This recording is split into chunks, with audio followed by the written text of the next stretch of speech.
Le Flash Info avec Claire Yonsi.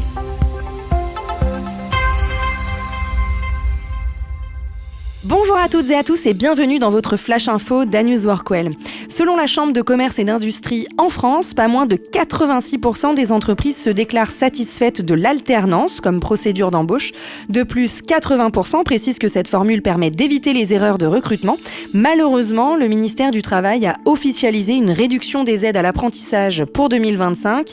Les entreprises bénéficieront d'une prime abaissée de 6 000 à 5 000 euros pour l'embauche d'un apprenti, une mesure qui touchera particulièrement les TPE et PME, représentant 80% des contrats.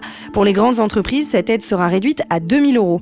En revanche, le gouvernement maintiendra une prime de 6 000 euros pour les apprentis en situation de handicap, indépendamment de la taille de l'entreprise. Cette mesure reste cumulable avec d'autres aides spécifiques. Ce coup de rabot, annoncé par l'ancien Premier ministre Michel Barnier en octobre dernier, permettra à l'État de réaliser 1,2 milliard d'euros d'économies en 2025. Cependant, des incertitudes demeurent. Le ministère n'a pas encore précisé si cette réduction sera rétroactive pour les contrats signés début 2025, avant le décret attendu en janvier. Instaurées en 2020 pour soutenir l'apprentissage pendant la crise sanitaire, ces aides avaient été reconduites à plusieurs reprises.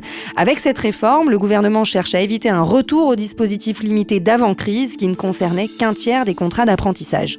Jean-Baptiste Teylo, futur patron de Sofinor, dévoile ses ambitions.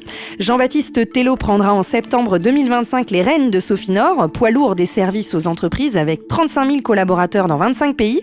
Fondé il y a 50 ans par son père, Patrick Teylo, le groupe a généré 1,5 milliard d'euros de chiffre d'affaires en 2024, dont la moitié à l'étranger. Sofinor se distingue par ses 4 divisions, ICTS Europe, sûreté aéroportuaire, Area Airport Services, orientation des passagers, Harmonia, accueil et événementiel, et LMB, intérim, luxe et mode.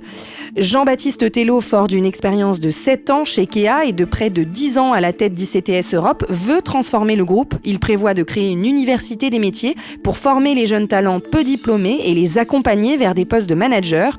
Autre priorité, intégrer l'intelligence artificielle pour optimiser les services, notamment dans l'accueil et la gestion des flux. Enfin, il compte accélérer le développement international du groupe.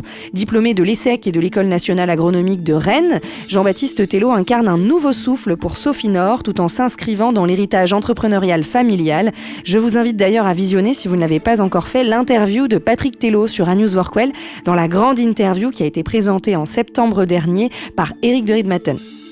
Si vous voulez rester connecté aux infos d'A-News Workwell, rendez-vous sur notre site A-News Workwell, le média d'information des nouveaux modes et lieux de travail.